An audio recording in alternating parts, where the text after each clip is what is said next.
Oh my goodness. Okay, now here's where we are. So we're good here. Now, this is titled The Circle of Eternity. And Vincent, you talked about the circle of eternity and what does it mean regarding linear time and space, supreme reality. But this is an overall graph. And remember, we've been talking about the seven absolutes. Six of them are called the triodity of potentiality. And that goes to the left side. And it encompasses the unqualified absolute of potential reality. You draw potentials into time space catalytic working on, and it becomes actualized in experience. So the absolutes of potential, the unqualified absolute, and then the opposite side, the yin yang of the deity qualified absolute. And then finally, those tensions between the deity absolute and the unqualified absolute are resolved in existential paradise reality through the universal absolute. And we've been talking about these three absolutes, the deity absolute, the universal, and the unqualified, as being reservoirs. They're not actualized realities, they are potential realities. Hence the name, the triodity of potentiality. And that's where you can see the top one, the deity absolute, when it becomes actualized in time and space, it becomes spirit and is grasped immediately by the triodity of actuality, the eternal Son, and his spirit circuit. And that's now of all realitized spirit realities in time space that have occurred. And that's also the foundation of the evolution of the Supreme Being. As you go to the bottom one, the unqualified absolute is the bottomless reservoir of energy, energy matter. And you cannot empty these reservoirs because they're infinite. They contain infinite potential. So you can never exhaust them. You can never drain these reservoirs dry. There is always new potentials that can now be experienced on that level. So we see deity absolute spirit. And as it enters in, it's interesting. We've been talking about the idea of the ultimate, of transcendental time, of the absonite realities as being transcending time-space reality.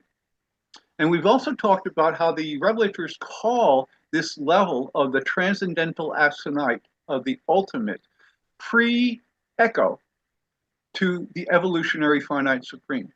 And you can see that because all of these realities of potential first, and actually there's a third layer here, which they call the search for God, the absolute, on an experiential level. So that's called the existential, experiential, super absonite absolute.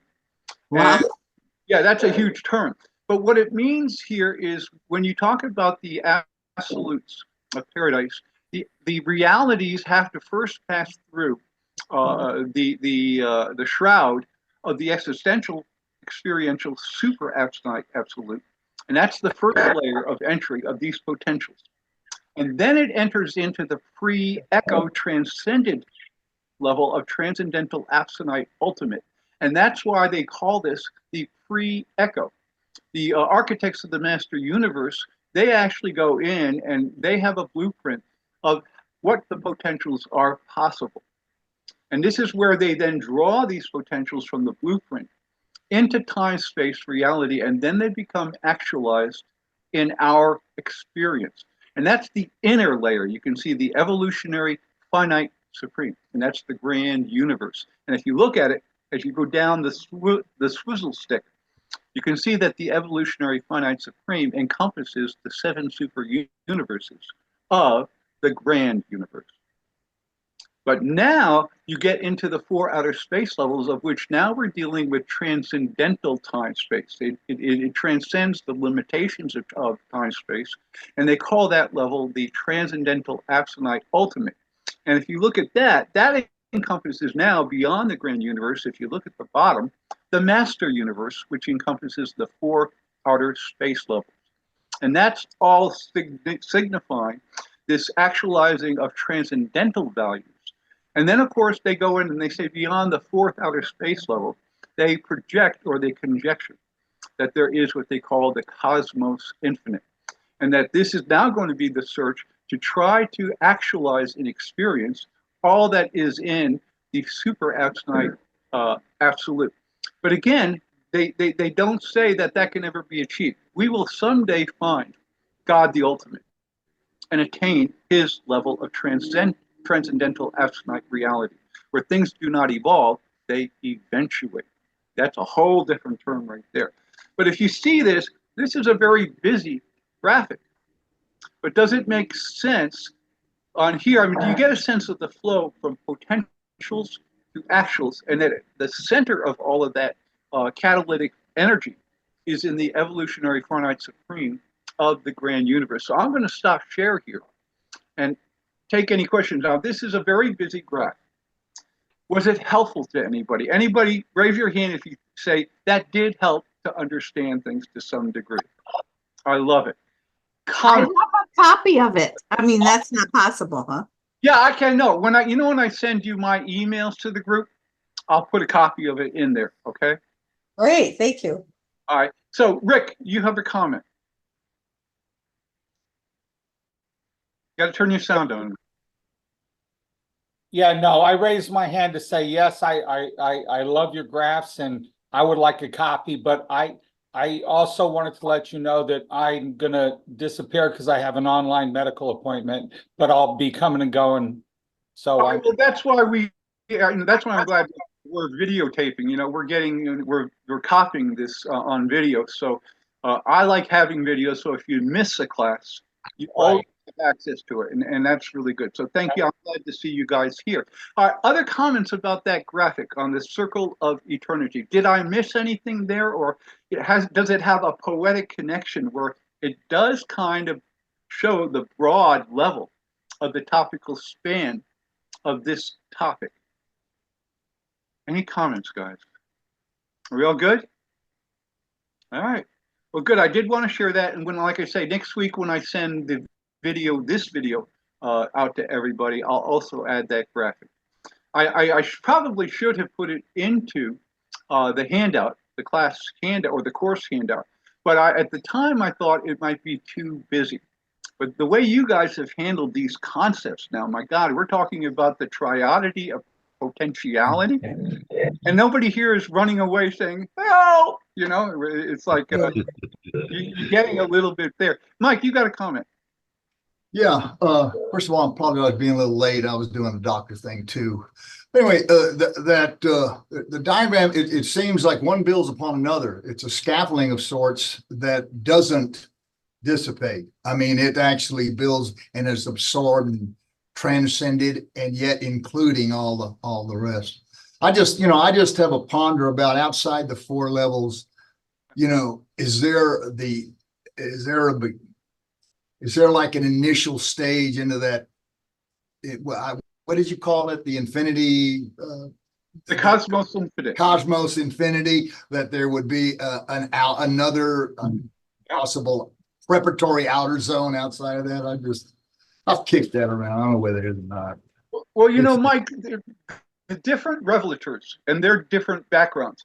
There have been speculation. They say we don't know what's beyond the fourth outer space level, but that's not every one of them. There are some who now speculate what they call the cosmos infinite, which would now entail a never-ending search to experience the absolute, God the absolute. There are three levels of God: God the supreme, and that's the grand universe; God the ultimate, and that's the master universe. But then they conjecture God the absolute, not just from existential levels, but also of experiential, where he is now. But that would be a never-ending search. Because of the triodity of potentiality, these reservoirs of spirit, mind, and energy are bottomless. You cannot exhaust the possibilities of eternal and infinite realities, especially the transactions from that which is potential to that which now becomes actualized in actual experience. Lee, you got a comment? I like the concept that the supreme is the pre-echo of the ultimate, and I've always kind of thought of it like that. Actually, it's the other way around. It's the other way around. The ultimate is the pre-echo of the supreme. Yeah, right, right. That's right. The ultimate is the pre-echo of the supreme. I've always kind of thought of it like that because the ultimate really can't be. You can't. The ultimate can't be experienced yet until the supreme is actualized. So, in essence, the ultimate, we have to go through this stage of the supreme first to even begin to attempt the ultimate. So the supreme is the echo, I guess, and it's always it's structured that way in essence, and we have to go through the process of the supreme first before we can attempt the ultimate. Blah, blah, blah. Lee, it's the same thing here. I talk about the generation of the ultimaton. And that starts with what they call space potency, which is the highest level of the absolute nature of the potentials that want to become part of now the ultimaton. And then it goes through two levels of emergent energy, which are part of the absolute realities of the ultimate, as it becomes realized in emergent energy. And then it is pulled into that which can now enter time-space reality as an ultimaton. And the ultimaton is like the looking glass between the transcendental and the actual time-space reality. The ultimaton itself cannot be measured by science because half of it is of a transcendent level of reality. However, if you get 100 ultimatons together and they start spinning together, 100 ultimatons create the electron. If you take an electron and blast it apart, it goes through 10 degrees of breakdown of ultimatons circling and connecting to each other into 7 levels of deterioration until now you have the individual ultimaton. And that cannot be measured by any material measurement because its true nature is 1 foot is in the ultimate and 1 foot is in time-space reality. And that's the nature of the ultimaton. But it does pass down from the unqualified absolute. Starts off and gets pulled into space potency. And then it works down the stages into the emergence of the ultimaton, which is at the foundation of all physical reality.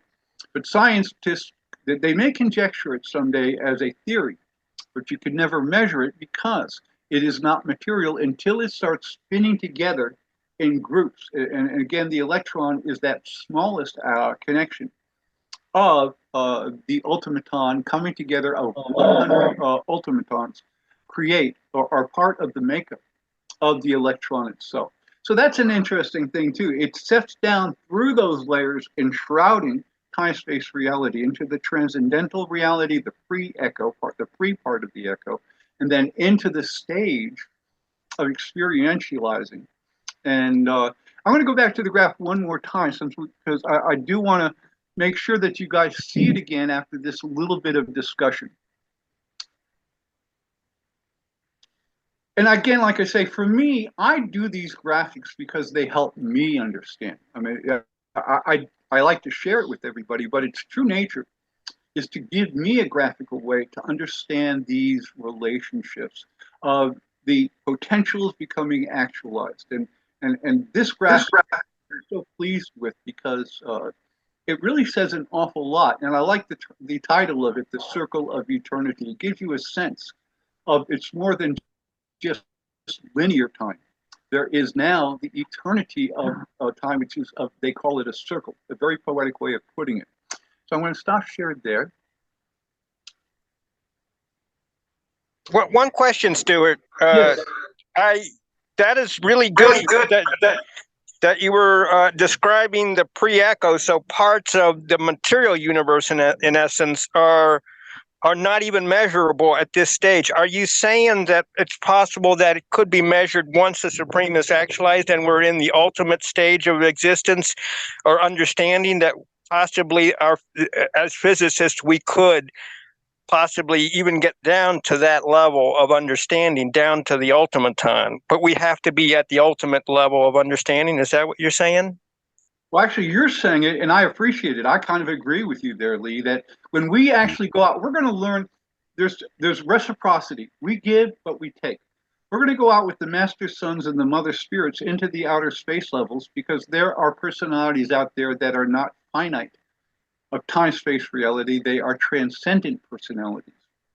And we have to prepare them because in order for them to ascend to Havona and Paradise, they're going to have to first go through now the perfected nucleus of the perfected supreme, of the grand universe, where all 7 super universes, the boundaries are taken away, and now you have a new nucleus of perfection of time and space, and the supreme being emerges in his final perfection. Then we're going to go and search outward into the outer space levels to help the transcendentals, because before they can start their Havona journey and Paradise journey, they're going to have to first go through the grand universe now of time-space. And being transcendental to time-space, they have no idea of what it means to have those constraints within limited time and space, because being transcendental, they're not limited to that. They even say, like in Havona, for instance, the Havona citizens have a deprivation because they got their perfection because they were created that way from eternity. They have always been perfect, but they did not have to earn it. They did not have to experience it. That's the gift we get. As we go through our material life, our Morancha ascendancy through the local universe, and then our spirit ascension, seeking Havona itself, that when we stand as 6-stage finaliters of perfection on Paradise, and then all of a sudden the Supreme Being reaches his point where he has been completely 100% actualized in light and life. And then he emerges now as the completed emergence of the Supreme Being. And that's where the first universe adventure ends. Because now we have reached the goal of perfecting in life the whole grand universe. Yes, Royce? You're talking about the Supreme coming to that point, going to phase 2, so to speak, and all the 7 universes have reached light and life. And you say there are no boundaries between them. The boundaries will be taken away. Right, but does that also mean that all 7 will now have Father, Son, and Spirit? Or will they still be Father 1 point, Son another, Spirit the third, Father, Son? Will those combinations still exist? Or will all 7 be Father, Son, and Spirit because they're all blended into one thing? Yeah, no, it's a good question. I would say for that, Royce, that when the borders are taken away from the 7 super universes, and now we become a new nucleus of perfection of time and space, and we start the second universe age of adventuring and seeking now not God the Supreme, but God the Ultimate. So the question is, will we still have the distinctions of the 7 super universes which embody the 3 primary, the Father, the Son, and the Spirit? Those are 3 of the 7. And then you have the Father Son, the Father Spirit, and then the Son Spirit, 3 dualities of deity overlapping. And then you have the final one, the 7 super universes becomes the triodity or the triune nature of all 3, the Father, Son, and Spirit. And that's what dictates each of the 7 super universes now. It's like when Andon and Fonta started the color races. They broke into all different variations of these, and in many ways the super universes did the same. That we have 7 super universes with different purposes within each of these. And again, I've conjectured that our super universe number 7, that the key purpose of super universe number 7 is the ascendancy plan of all mortal beings. There are other ones that would entail the purposes of the other 6, which you can conjecture and speculate. But the question is, do we still have, well, let's put it this way. There are still going to be, Royce, the 7 master spirits. And they now will radiate through the new nucleus, but not having an impact that's differentiated according to 7-fold splitting apart. But that doesn't mean that won't happen in the outer space level. The master spirits will still radiate their individual. And remember, the 7 master spirits represent 1 for the Father, that's master spirit number 1, Son, Spirit, Father, Son, Father, Spirit, and Son, Spirit, that's the 6 And then, of course, our seventh master spirit, who's responsible for our super universe number 7, is a triune portraiture of the Father, Son, and Spirit together in one. So I would say we're not going to see that differentiation anymore in our new nucleus of perfected supremacy. But they will have separation as these radiate beyond the grand universe and start to penetrate into the transcendental finite realities of the outer space level. Okay. Mike, you had a question.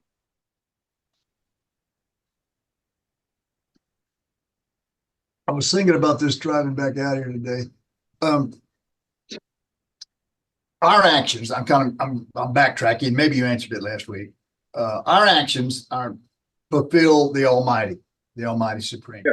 We're giving, each and every one of us are helping to build the Supreme, build the Almighty for eventually the emergence of the Supreme Being.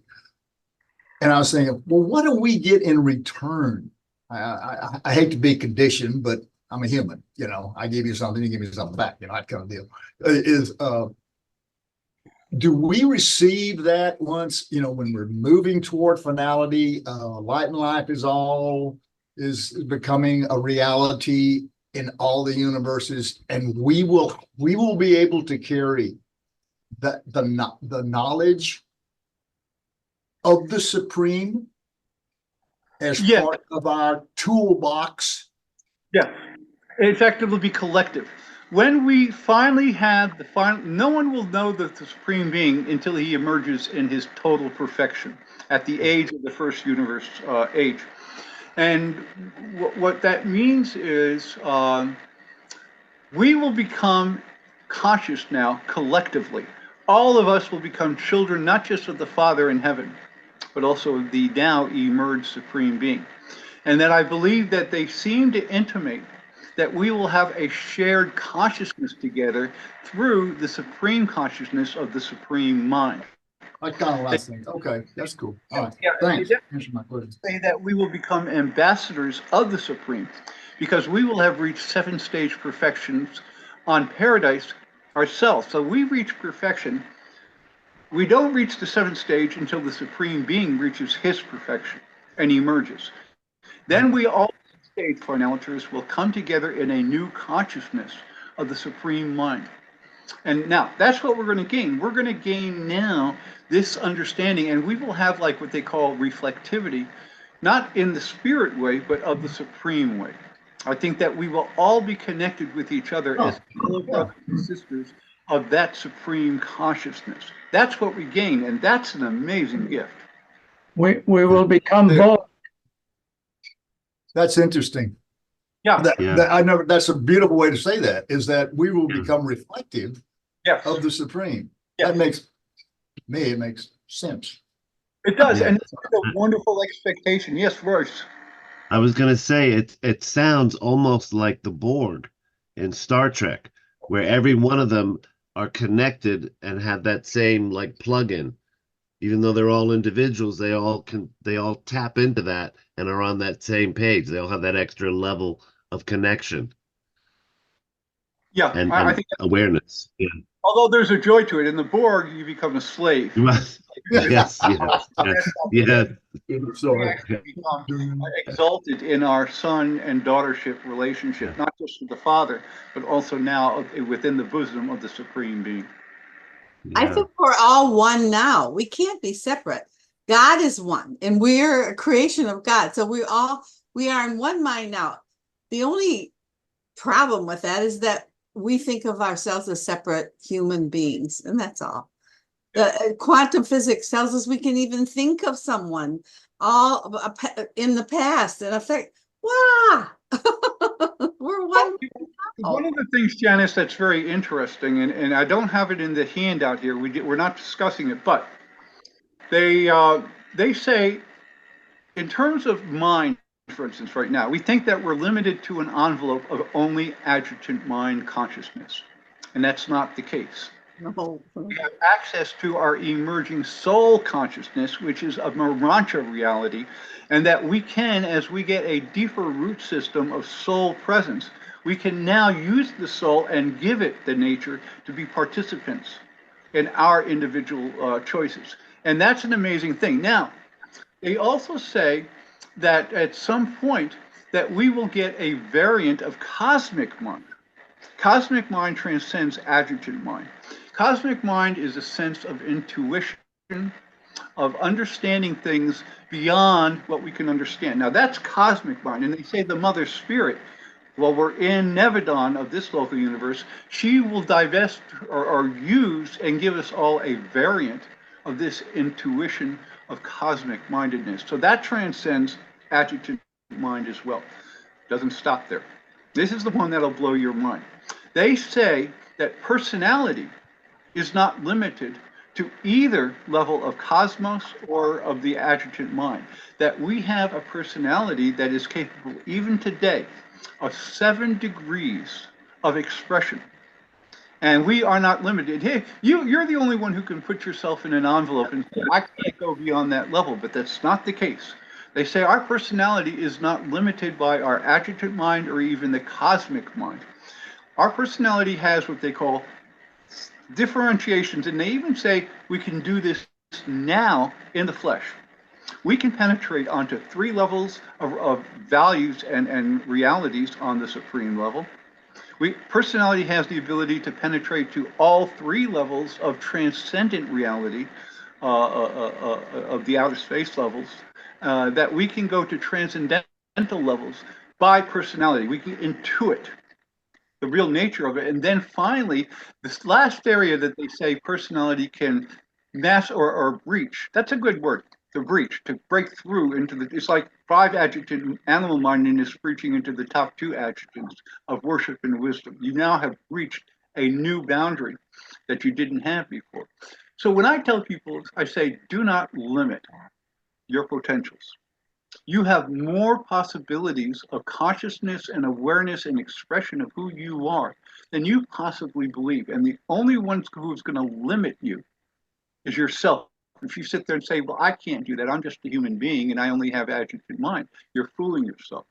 Reach out to all those levels of expression, because personality is not to be contained.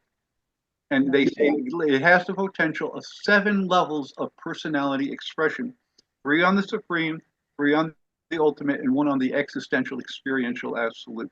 That's an amazing statement. And when I try to work in my own imaging and understanding where I'm at, I don't limit myself to adjutant mind. Adjutant mind is just sort of like a little more than mechanical mind. But when you get to the point of expanding your consciousness, there's really no limit other than what you put that limit on to yourself. Yes, Jane, please. Turn your sound on, Jane. Thank you for that. I think I had an amazing experience today that only that could explain it. But my question to you is that something that not only it's not only our yearning and our desire to be one, you know, with the cosmic mind, but do we also get other help out, even outside of ourselves, to make some potential actual, like some possibility and actuality? We do, but that's where it becomes interesting, because that's what your personality, you have a unique gift from the Father in his personality circuit. And your personality can transcend any vehicle of identity that you may express on the level of adjutant mind or even cosmic mind. Personality goes beyond even those levels. So do we have any help or gift on that? We do. We're part of the Father's personality circuit. We are children of the Father in heaven. And as children, we are not contained other than to the degree that we don't want to imagine and envision higher reality. And that's where, again, I encourage everybody here, don't limit what you can reach for. They say that what you yearn for, even if it's beyond space and time, if you yearn for it, The Father understands and knows those yearnings. Use that term, Jane. If you yearn for the even higher realities, you will be gifted to degrees to get maybe not the whole picture, but like if you're in the bedroom waking up and somebody's cooking eggs and bacon and all of that, and you get a little smell of it. That's what I say we can. Our personality gets a sense of that aroma, and we're only limited by our vision and willingness to expand our own consciousness. So again, I encourage, do not put, it's like somebody says, I can't do more than 100%. You can go 110%. That's only you who's putting a boundary on what you think you can and cannot achieve. And I am encouraging everybody here that you are not limited. And our personality goes beyond even our understanding, but there is a critical citation about the 7 dimensions of expression possible from our personality. 3 on the supreme, 3 on the ultimate, and 1 on the experiential absolute. That those are all aspects of what, that's the power of our gift. I mean, we're in the Father's direct personality circuit. When we die, they don't know where the person is, but I speculate it returns to the Father in his personality circuit, to his very foundation, his very breast of reality. Personality cannot act without a vehicle of identity. So when our vehicle of the material nature dies, there is no vehicle in which we now have to express our personality. But when we reconscientize in our new Marancha body, our vehicle of identity on Manual number 1, they say that there is an archangel there who takes and marks off that the right personality, Stuart, Jane, or Janice, whoever is coming back in to inhabit this new vehicle of Marancha identity, is the right personality. Now, the revelators are sometimes very cautious about what they say as actual fact. But I have speculation, again, what happens when we die? Our personality does not disappear, but I think it is held in the bosom of the Father until we get a new vehicle of identity. And they say they don't know where the personality comes from to inhabit this new vehicle of identity, other than it does, and that an archangel certifies that it is the right personality meant for there. There's no mistake that some other personality comes in. It's the same personality that left the physical body, vehicle of identity, and is the same personality that comes back when we reconscientize in our new bodies of Marancha nature and Marancha mind. Remember, the soul is Marancha mind, and the soul really is the vehicle of our resurrection on a Marancha level of expression. Does that help, Jane? Very much. Thank you. Thank you very much. Thank you for asking that question. Janice, please. Oh, I'm not muted. Carolyn, I think she read the Course in Miracles. Some people that are actually reading the Urantia book say that the Course in Miracles was written because we needed a way to get our minds there. So the Course in Miracles is a teaching to let go of all your past thoughts and then finally to recognize what you said we are. We are that. And the Course just lays it out. It's a constant. The concepts offered are quantum. They're way beyond anything in this world. And it puts your mind there and you identify with that. I am God's son, complete and healed. It goes on. I mean, it's there. You have taken your mind and you've crossed over. You've been born again and you acknowledge that you are a new creature. Like the Bible. Yeah, no, that's exactly. Again, it all comes down to that. Do not be afraid to expand your consciousness. It is possible. It is only limited by whatever fear you might have to try, not to go too far. You want to stay closer to reality and so on. But to me, I'm a real cosmic astronaut. I mean, I like getting out there and really trying to understand the whole nature. And that's why I encourage everybody. Don't limit what you can do in expressing your personality choices and expressions.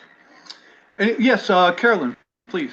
No, just to thank you, Janice, for your comments. I believe that as long as we're and you've already basically said this, but as long as we consider ourselves separate and keep ourselves separate by our thoughts, we're not going to be able to have these other experiences.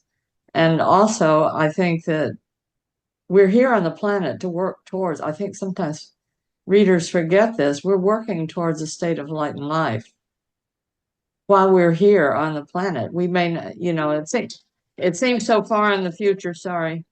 It seems so far in the future that it's easy to forget, but I believe that that's what A Course in Miracles is all about. And that we can, talking about what we get from the Supreme, we are limiting ourselves until we clean up our mental activity that's holding us back.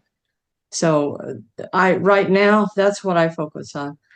And I mean, I love the story of the grand picture and everything, and I wouldn't want to be without that, but it's like right now I got to work on this. So and then, whatever stage we are when we get to the mansion worlds, we'll take up from there. But we can do a lot here. It's going to be fun. I've always said we think of work here on this world where all of us have worked in certain jobs where it's boring, it's drudgery. You clock watch and say, I can't wait for this to finish today, and I just want to get out and do something that's exciting, because that's drudgery. That I do not believe. It is my full expectation that there is no drudgery on the mansion worlds, that we will now be given activities that we will enjoy, not just enjoy. It's like when you're doing a project and you're doing well and you can't wait when you go to bed, you say, I can't wait to wake up again and get right back into it. I think that's going to be our shared experience of when they assign us to different roles and tasks. These are not going to be drudgery. These are going to be fun. They're going to be exciting. They're going to expand not just whoever we work with, but it'll expand us as well. And it'll be done on a way that's not of the drudgery that we know of this world. Yes, Royce. Turn your sound on, Royce. There you go. Yes, I don't remember exactly who it was. I think it's Samuel Taylor Coleridge, but I'm not absolutely certain. But he came up with a phrase called mind-forged manacles. So a manacle is a chain, and mind forges. You created this chain, but you've now got it locked around your head. So you have mind forged manacles. You have in the Eagles in Hotel California the line where it says, in the master's chamber there's pink champagne on ice, but we are all just prisoners here of our own device. Okay, so again, we're self-limiting. We're imposing these limits on ourselves. But if you broaden it out, I think that's exactly what Jesus was doing. He came here to expand our view of God and the possibilities we had, and this whole other kingdom that we could be part of, because no one was thinking about that. No one was aware of that. It's like everybody's, looking down at the ground rather than looking up at the beautiful skies and the bursting beams coming from the sun. So he was too trying to unlimit us and show us these other possibilities, including that we're not limited to one lifetime, that we will go on from here and pick up in another realm. In my house there are many mansions.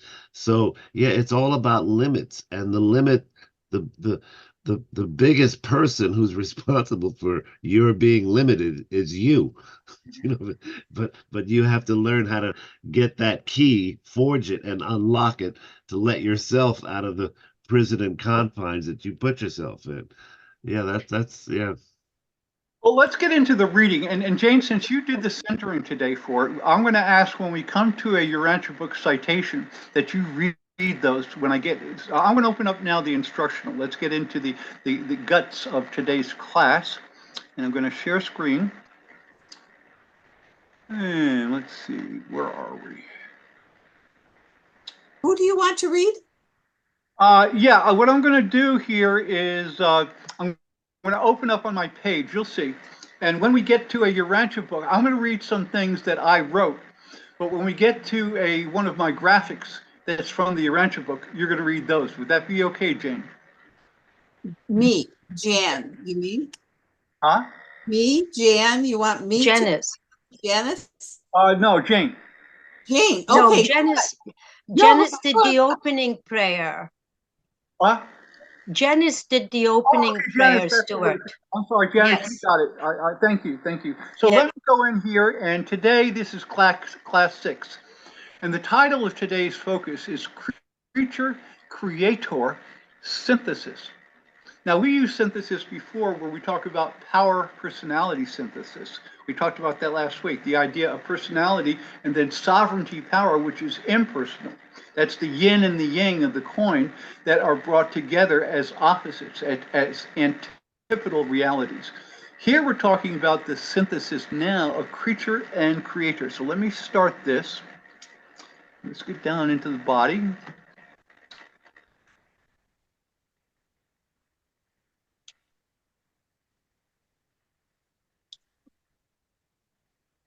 Okay. And actually, Janice, I'm going to have you read this citation. Let me go down a bit. There you go, Janice. In the supreme being, creator and creature are united in one deity, whose will is expressive of one divine personality. And this will of the supreme is something more than the will of either creature or creator, even as the sovereign will of the master son of Nebadon is now something more than the combination of the will of divinity and humanity. Yeah, okay. The union of paradise perfection and time-space experience yields a new meaning value on deity levels of reality. Yeah, there's something to chew on, huh? Let me go into here. So this is some of my commentary. At first view, it would appear that the natures of God and man are as dissimilar and disconnected as is possible. It would appear. We are finite personal beings with limited capacities for action and intellect. God is an infinite being of omnipotence and omniscience. We are created at the lowest possible level of personality existence. Of all celestial personalities, we are the lowest of the totem pole of expression, of vehicles of identity. But even though we start at the bottom, we have the greatest potential to ascend. And they say the angels, our angels, they actually are jealous of us and they want to become our guardian seraphim because then they can vicariously take the same ascent with us to paradise. So the virtue that we have is everything that we grow in towards perfection. We do ourselves from being a baby in wet diapers all the way up to standing by the right side of the Father on paradise itself. We will not get it like a Havonah where they were created in perfection. We will have earned our perfection through ours of the material life, the Morancha ascending levels, and also the spirit ascension beyond Nevadon. So God is an infinite being of omnipotence and omniscience, all-powerful and all-knowing. We are created at the lowest possible level of personality existence. God is resplendent in eternal magnificence. The greatest mystery of mysteries, however, can be found in the unified personality of Jesus Christ, Son of Man and Son of God, humanity and divinity now in one presence. God and man, forever existing in unified personality, inspired by the perfect prototype of Jesus, all men and women are given the opportunity to align themselves in perfecting union with the heavenly and loving Father. Through the indwelling presence of the Paradise Father in the minds of men, God and man are brought together in communal self-consciousness. The associative fellowshipping of God and man in shared personal experience brings about a true creature-creator partnership. We are co-creators of reality. And this is my graphic here. Here's another good graphic that I really love because it tells the whole story. This is creature-creator synthesis. Now, from the top, you're dealing with paradise, an existential infinite reality. And it starts with the center of the Paradise Father. Now, he sends his Paradise sons, including the Creator's sons, out through into the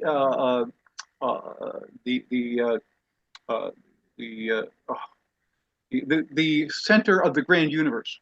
He sends them down from paradise, and they come in and catalyze their presence within time-space limited reality. And they call this the perfect creator cause, the supreme creators, and God revealing descension. They descend into creation for us creatures of comprehension and understanding, and they reveal in their descension, and they call them descending sons of God. And that's the time-space domains. Now, everything here is reciprocity. What is done on one level seems to have a reciprocity, a reciprocal effect of value. And that is, we are now encouraged to ascend as mortal creatures from experiential finite reality of the grand universe. And they call that the perfecting creature response. We are encouraged to ascend, and this is now a dynamo. You look at the dynamo of this down feeding and up feeding, called the deity evolution of the supreme, the perfecting creature response. This is the dynamics of the emergence of the supreme being. All of this energy into time and space and then returning in terms of ascension to paradise is a give and get kind of double benefit of value. And let me read what they say. They say, in the persons of the supreme creators, 7 master spirits, 21 ancients of days, and 700,000 creator sons and mother spirit liaisons. It says, the persons of the supreme creators, the gods, have descended from paradise to the domains of time and space, there to create and evolve creatures with paradise attainment capacity who can ascend thereto in quest of the Father. This universe procession of descending God-revealing creators and ascending God-seeking creatures is revelatory of the deity evolution of the Supreme. Isn't that beautifully stated? This is like pure poetry, but the words are so full. In whom both descenders and ascenders achieve mutuality of understanding, the discovery of eternal and universal brotherhood. The Supreme Being thus becomes the finite synthesis of the experience of the perfect creator cause and the perfecting creature response. Now, when I read that, in my mind, this image started to come together, and this graphic evolved over decades. It became more and more connected, and this is now my sort of final perfection of the graphic, trying to understand what we just said. This dynamics of creature-creator synthesis coming together in unity. Let's go on. So, the creature-creator partnership allows God and man to work in close association, whereby divinity becomes unified with humanity. And remember, this was done in the person of Jesus himself. This partnership provides a technique for humanity to become divine. It provides the process by which the spirit of the emerging personality of the Supreme Being strives for spirit mastery over energy matter, which is called that sovereign control within the totality of the finite cosmos of the grand universe.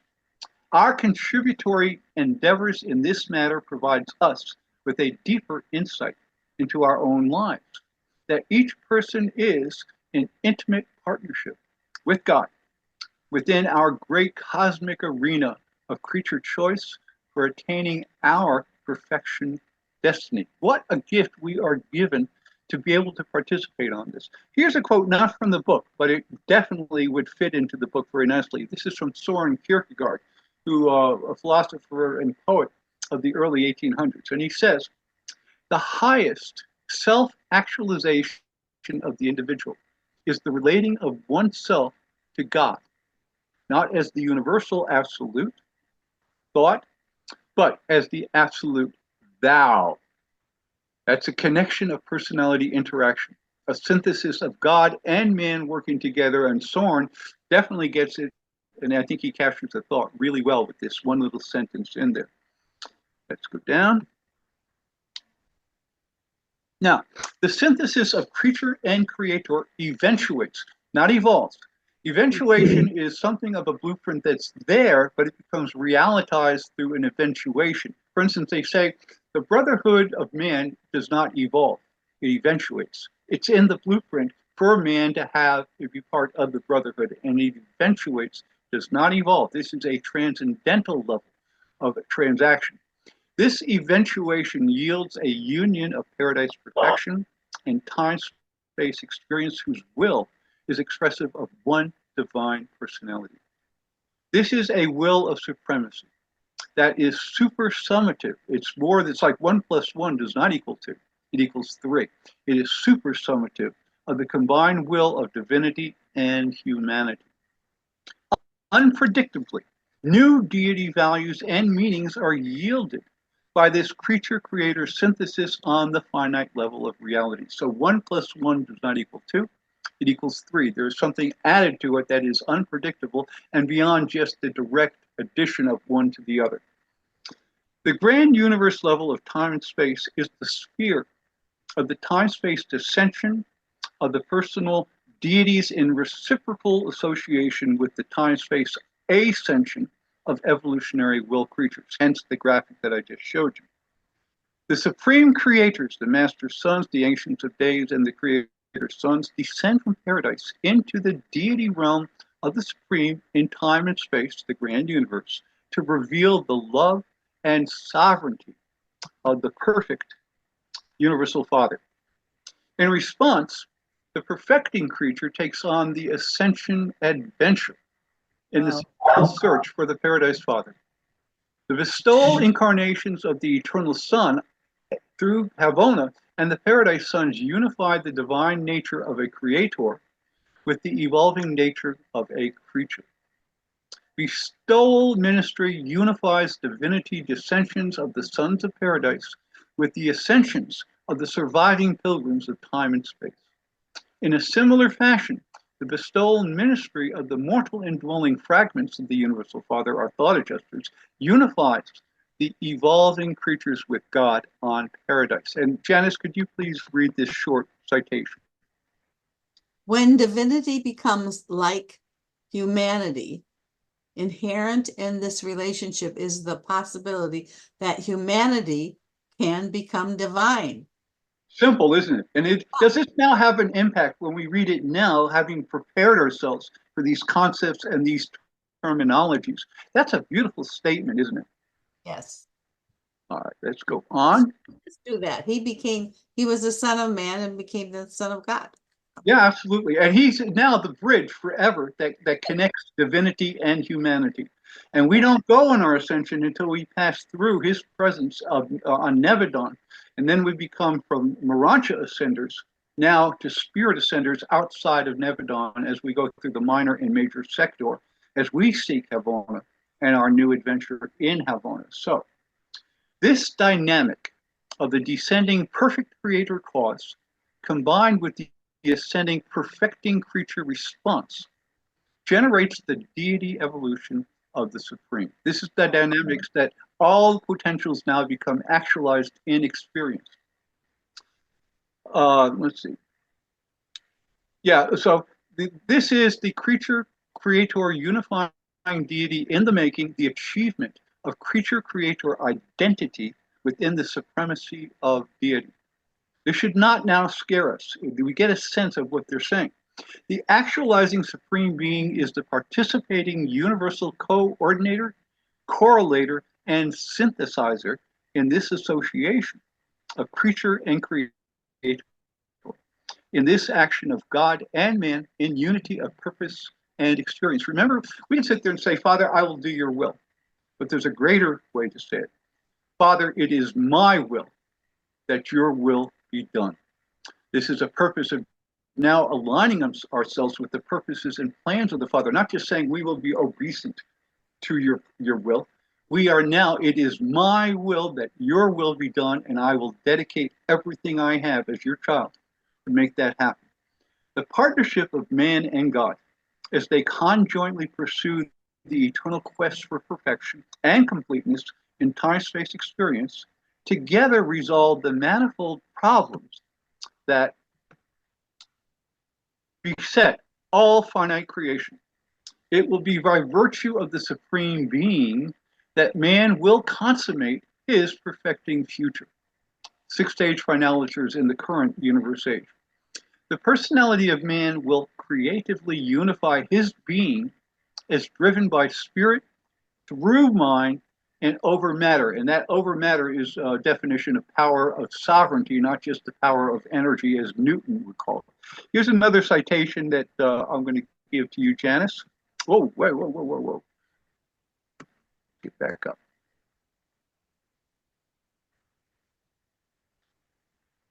There it is.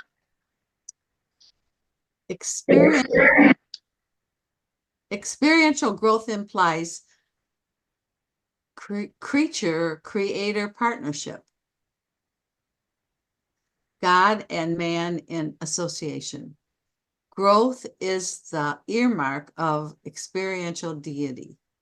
You guys like the graphics that I use for here? I just love this one here. You get the sense of the universe mother spirit, don't you? Yeah, beautiful. Let me go down again. We're getting close to the instructional today. The evolving soul of mortal man is given birth by the combined influence of the indwelling adjuster action of the universal father along with the cosmic reaction of the evolving supreme being.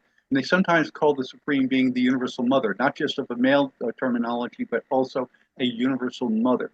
And remember, this is not gender in any way. This is functional, that they give gender terms because we are gendered men and women in a duality of our life, of humanity, of reality. We are dual in gender.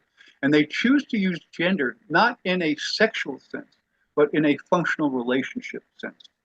So the mother influence of the Supreme is in strong effect throughout the mortal ascent through his local universe career. Upon fusion of the soul with the divine adjuster and progressing throughout the super-universe ascendancy, both the existential deity of the Paradise Father and the experiential deity of the actualizing Supreme Being influence the perfecting pilgrim of time and space. Upon entry to Havona, and attendant upon the progression to the Isle of Paradise, quote, the Father nature becomes now increasingly manifest beyond just the supreme nature, attaining its height of finite manifestation upon the recognition on Paradise of the Universal Father and admission into the core of finality. Sixth stage in this age, seventh stage when the Supreme Being emerges. Now, I got some questions. Oh, no, we got a little more here. So, ascendant finaliters are enabled to find the Universal Father by virtue of the ministry of their indwelling adjusters. But it is only by the technique of continued experience that they truly come to know the Supreme Being. Upon the eventual fusion and resultant oneness of this indwelling adjuster, such a one-time mortal being is assured of his eternal birthright for the endless pursuit of finality of universe service for and with the Supreme. Thus results the sublime synthesis of man and the essence of God. So we talked, this is all about the idea of creature-creator synthesis, becoming one with deity. Here's some questions, and we don't have to deal with this directly, but this is just to get your minds thinking. We are told that, quote, in the Supreme Being, creator and creature are united in one deity whose will is expressive of one divine personality. And this will of the Supreme is something more than the will of either creature or creator, even as the sovereign will of the Master Son of Nebadon is now something more than a combination of the will of divinity and humanity. This is a principle of 1 + 1, not equaling 2, but equaling a new value of 3. And that's an interesting way of putting it. As we strive, all of us, in our ascension for uniting our creature nature with that of the creator nature, how do you see us as mortal ascenders becoming more and more than the will of either creature or creator? How do you feel in your experience that it's more than just 1 + 1 = 2, that there's something grander going on within each of us that is a gift of God? The second one, we are told that the dynamic of the descending perfect creator cause combined with the ascending perfecting creature response generates the deity evolution of the Supreme. This is creature creator unifying deity in the making, the achievement of creature creator identity within the supremacy of deity. And here's a thought to think about. Explain in your own words your understanding of how this creature creator unifying deity process, quote, in the making, relates to and depends on the seven-rung ladder of God, the sevenfold. We talked about the descension. How many ladders are there from the Father to the presence on your rancher? There are 7 steps. The Father, the Son, that the first rung and highest one is the Father. The next run down is the Son. The next one of the ladder is the Spirit. The middle rung, the 4th rung, is the Supreme Being himself. He participates in his own actualization. And then, of course, you have the Master Spirits, the 5th rung, the 6th rung of the 21 Ancients of Days, and then finally, you enter into the local universe reality of the 700,000 Creator sons. That's God, the sevenfold, and it's an up and down motion of this dynamic. So I'm going to stop sharing and see if you guys are brain dead or are you excited? Yes, Royce. Wow. Unmute. Yeah, I definitely had a little,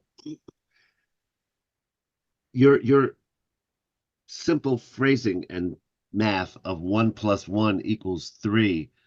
That really, because I've been looking at whatever I do that might be spiritual and good is going to the Supreme. But it's not that simple. It's the union of what I do with deity that creates something that, it's almost like they talk about water. Hydrogen is highly combustible. Oxygen is the fuel that's needed to make a fire burn. So these two things are explosive gases, but when you put them together, they create water, and water puts out fire, which it doesn't make any sense. But that's the truth of it. So when I'm coupled with this deity, it's like water. It's not just deity's input. It's not just mine. It's creating something qualitatively and every other way different. It's more than the sum of its parts, but that one has to have the other one in order to create this 3. And I didn't look at it that way before. So I think that was very helpful. And now I'm definitely going to look at it differently. I hadn't thought of it in that way. I just looked at it as my input.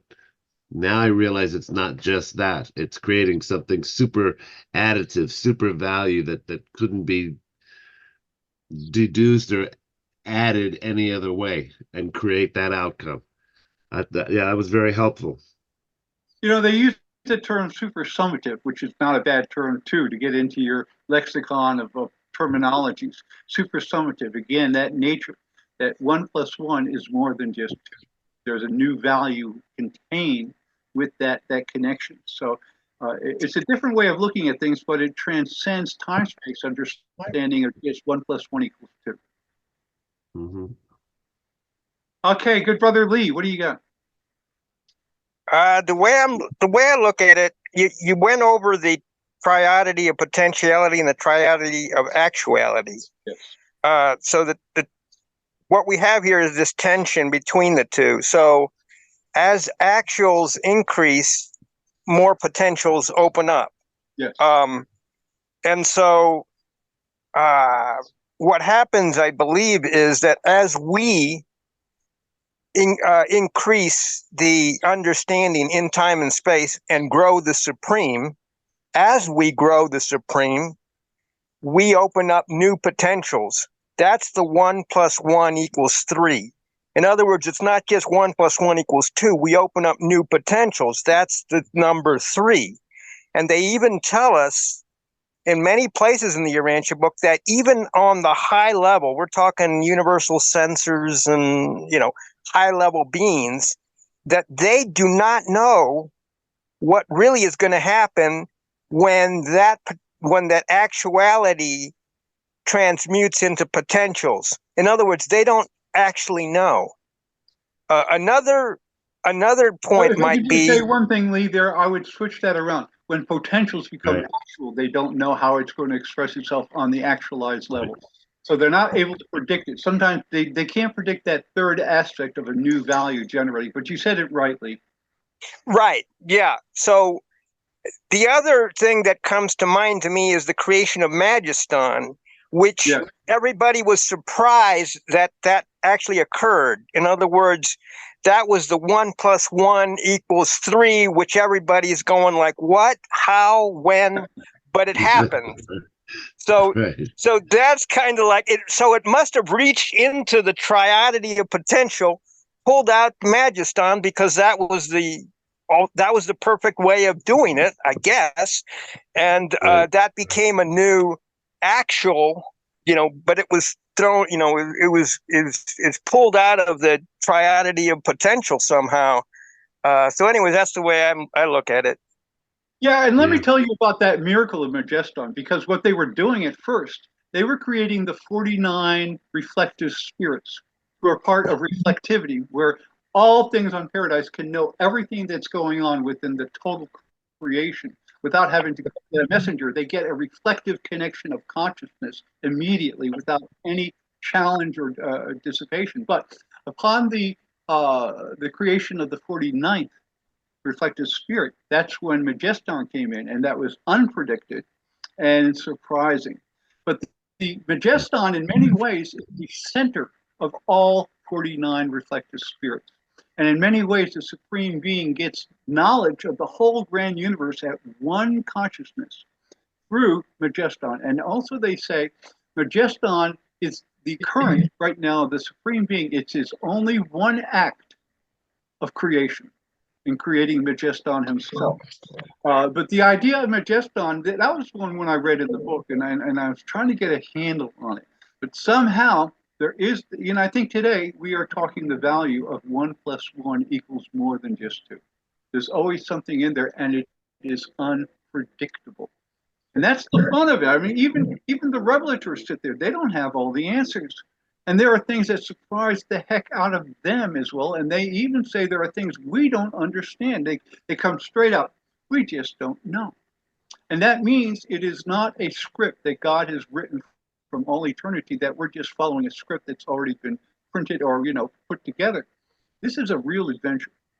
And it also is on the ultimate level. There are some questions at the highest levels. They're not exactly sure how the super universe is going to be reshuffled, although they have some ideas.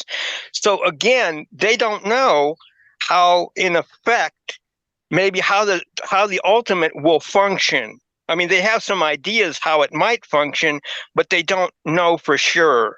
And they're speculating as much as we are, and they're high-level beings.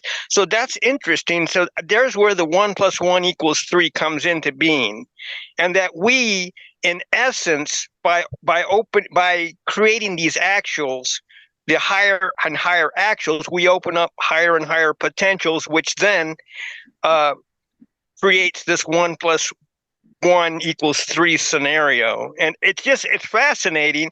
It makes sense from a logical point of view in the way they've structured this, but it also keeps us guessing.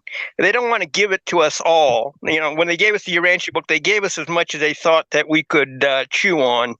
But they're also telling us that there's so much more involved in the future that we're going to just be awe-inspired all the way. And that's inspiring in itself. Well, Lee, consider this idea again of not knowing. And they say this is a true adventure. We live within an arena of adventuring, and that's the gift that God gives us.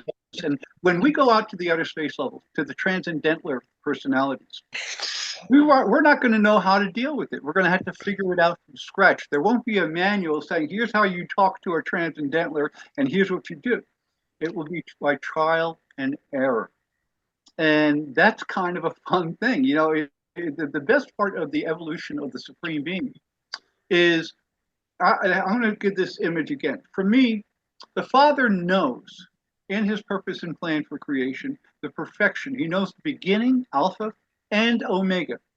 He knows the perfection of the Supreme Being when he finally emerges in unified perfection. But how the Supreme Being evolves and reaches that state is totally unknown. And that's what we're doing right now. We are trial and error. And like, for instance, when Michael is dealing with Lucifer, there's no book on paradise that says, here's how you deal with the rebellion. It's only by trial and error. They have to do things, they learn from their mistakes, and we do the same. Don't worry about your mistakes. What you don't want to do is always make original mistakes. Don't repeat mistakes. But mistakes are good because then we learn from them. Any comments on that, Lee? No, that's good. I just like that 1 + 1 = 3. That kind of, to me, is a good revelation. You know, it's, in other words, it's not just summative. It's transformative. The potential is amazing, and the way the Urantia book is structured and tells us all this, it's just, I mean, it blows the mind. In fact, it's more mind blowing than looking up at the stars, because the conclusion that I come to when you read things is that once the Supreme is actualized, that's only 0.0001% of actualization of energy. And we're talking, so in other words, even in the distant future, we're still babies, which it really blows the mind that's how much adventure the Creator has in store for us. Well, you consider Michael when he did his 7th bestowal as Jesus of Nazareth. He gave to mankind and humanity a perfect pattern of perfection, of how to live a human life. Now, he did not expect all of us, none of us are expected to follow his exact path. We're not perfect like that. But the thing that's most important, as much as he gave humanity from his divine presence, he also got back because he embraced his humanity. He chose to live a human being, not because he had to, but because he wanted to. He embraced the whole concept of humanity. And when he had brought together his apostles and created his family of human beings, he loved them. This was not something that he lowered himself and debased himself to do. He actually embraced the whole concept of drinking the full cup of humanity, not because he had to, because he was motivated to do so. It was just as rewarding to him as it was to us when he came down in the bestowal nature of Jesus of Nazareth. He got just as much back as he gave us. And that's the whole concept that, Royce already knows. I've been playing with the idea of reciprocity. All things that are enacted in creation from the Father's nature don't just go out empty. There is a reciprocal, there's a cause and there is an effect that combine each other to this relationship. So always think, and that's what I'm saying, when we go out there as 7-stage finaliters and ambassadors of the Supreme into the master universe stages, and we're interacting now with transcendental personalities, we're not going to have a book that says, here's how you do it. It's going to be trial and error. And as much as we give them to prepare their adventure through the new nucleus of the perfected grand universe, we're going to prepare them for time-space reality because they know nothing about it. But we're going to learn just as much about transcendental time-space reality, of asinite reality, and that will be our gift of reciprocity. As much as we give, we will also gain. Janice and Royce. That's a nice way. That's a nice way why Jesus is here. The stayed. He could have left. If you read the Jesus papers, you realize he could have left when he was baptized, and he finished it then. But he stayed because he wanted to embrace all of it. He wanted to drink the whole cup. Yes. And so it's not Christianity today, that's where they are. They all think that he died for our sins. So that's not so. Yeah. But that says that in the Jesus papers. But he wanted to stay here and so it makes me feel like there is no mistakes, that our lives are so everything we do here, everybody's life, no matter the homeless guy that lives in the truck, he's living a life that is unique and needed and valuable. No, you're right. I mean, there is one of the things about, for instance, ministry. Some people think of it as a chore that you have to minister to the less fortunate, and you know it's going to drain your energy, and that's not the case. It is more joyous to give than to receive. And when you minister to somebody, I mean, the greatest thing that I have in my life experience is when I minister to somebody who needs help, and it is a joy to be present there to help them personally and let them know that they're not alone. That I now go back into my own mind and worship this sense of joy. That I have now enacted a reciprocity of outward. It is more joyous to give than to receive. And that's a truth.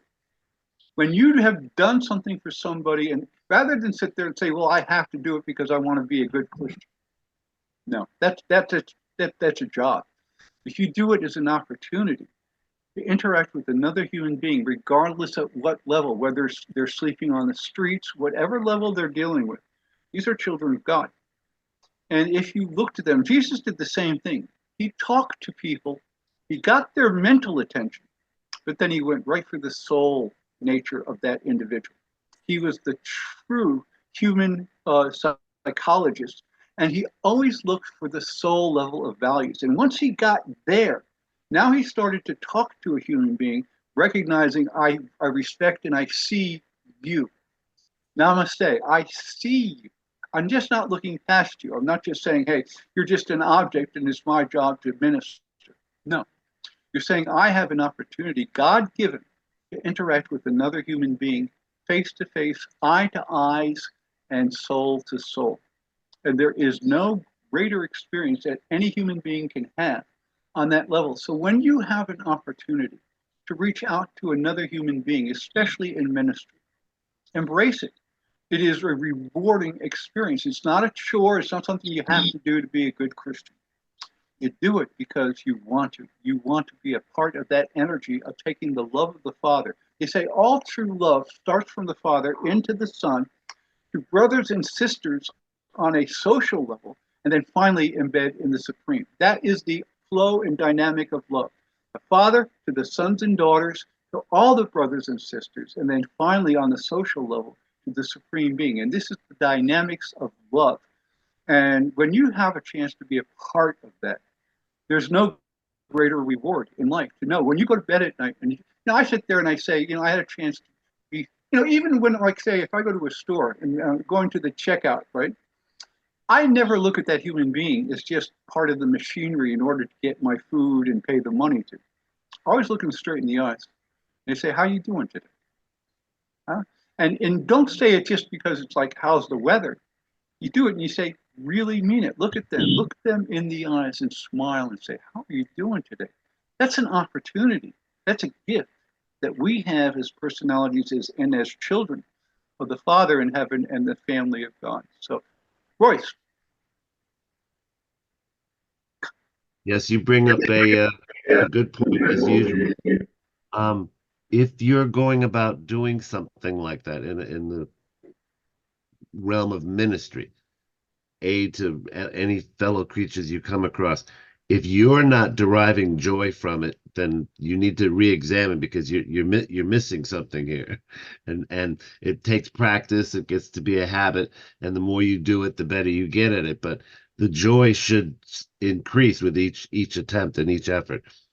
Speaking of the 1 and 1 equaling 3, it just occurred to me, which it hadn't before, that in each of Jesus's bestowals, okay, I look at them as like it's a 5-alarm fire, and he's been called down to put it out every time he does.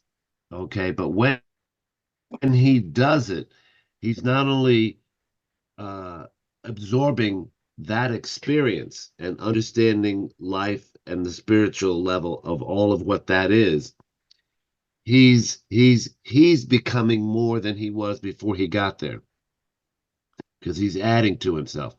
But after he gets there, he's also adding something to that realm that wasn't there before he showed up.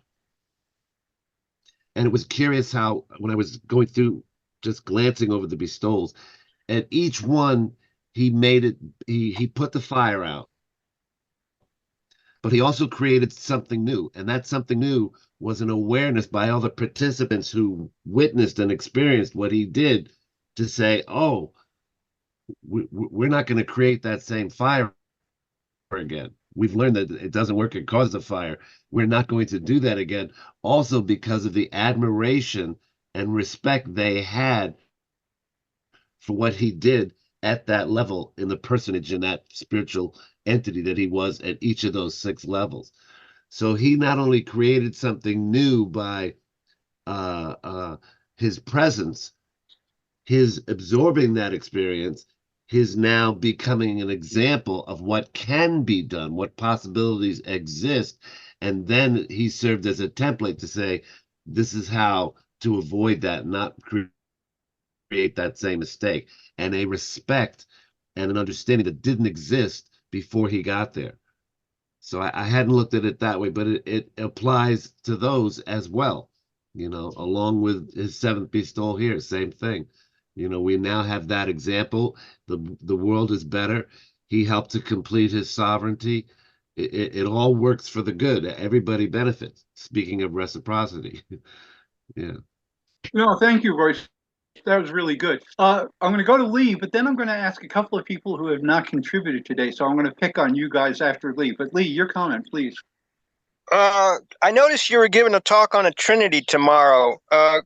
Can you give us a little bit about what you plan to do and maybe how many weeks you plan on doing the Trinity? Yeah, I don't know how many weeks it's going to take because it's a fairly long section. The handout you should be able to download immediately. So I've got that pretty well spelled out. But it's going to be a deeper understanding of what Trinity really means. So I'm looking forward tomorrow. This is the UUI Cafe tomorrow, 10 o'clock East Coast time, and and then accordingly to the Pacific, 3 hours earlier, etc. But yeah, I'm going to be starting the Trinity tomorrow night. So I'm looking forward to that. I'm going to ask 2 people that I just would like to hear from. Vincent, good brother. Let's see. There you are. Vincent, do you have anything you'd like to add or any comments? Turn your sound on, Vincent. The potentiality of my understanding has not yet reached the actuality of my total understanding of all this. Yeah. Well, I can say the same thing. I used the 2 magic words. No, I think, like I say, but that's why I think when we're done with this course, to go back and read each of the different instructionals for all 8 classes, because I think you will benefit by seeing it now in the whole picture. But yeah, no, thank you. I agree with you, Vincent. It's a lot to chew on. The classes are really great, and there's something to just sitting back and absorbing. Believe me, line upon line, precept on precept, boom, we're in paradise. Yeah. Well, I'm going to go now to another one, and I see you're always tuned to this screen, and that's Cher. Cher, what do you think about today's discussion? Any comments? Well, in between babysitting the puppy at my feet, that's why I have to turn off my screen. I just potty walked him, and I took the computer with me. I am absorbing this so much, and it's almost as if I just get it. I don't know how to talk about it yet, but I get it. I'm not confused, and I think because of reading your book and Bill Sadler Jr.'s book just has given me such a ability to go, yeah, I finally get this. It isn't just question marks in my mind anymore. But how to talk about it, I'm not good at talking. I'm just good at writing and thinking and reading. You know, it's wonderful. It's just wonderful. I'm just thrilled to be in this class. I'm thrilled to have every one of you guys here. I mean, what I love about this class and is unique to us, we're like a gumbo soup.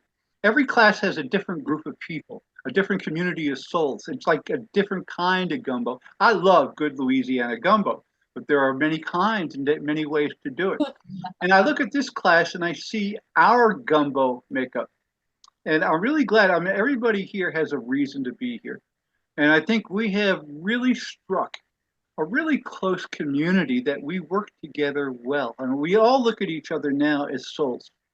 And when we listen now, we appreciate the non-uniformity of our perspectives. We want to hear a different viewpoint. And that's what we all can add to this group. So I'm very happy for that. And you guys are incredible. The last one I'm just going to go to and give the last word to is my good brother, Michael Hagan. Michael Hagan, any comments? Turn your sound on, Michael. I'm just absorbing this. So much wisdom and sharing. It's delightful. Well, again, I think today we covered a lot. I'm glad I started with that graphic on the circle of eternity, because that is complicated, but I'm going to send that graphic out. Actually, I'll send it out today because I had the email list for everybody, and we'll get that out as well. But I'm just so glad you guys are here. I'm glad that we are getting a sense of it. And so we got 2 more classes. This is finishing 6, so we'll have 7. 8's going to be a very interesting class. It's going to be a summary, and we're going to get into providence and predestination and what that means within time and space. That's how we're going to finish it. That'll be a real smorgasbord dessert, and we'll enjoy that. So I love you all. I'm glad to see you all. I can't wait to get out the new shared materials and 2 more to challenge us. Thank you, Stuart. See Thank you, Stuart. See you tomorrow night. Okay, great. See you then. Bye. Thank you, Stuart.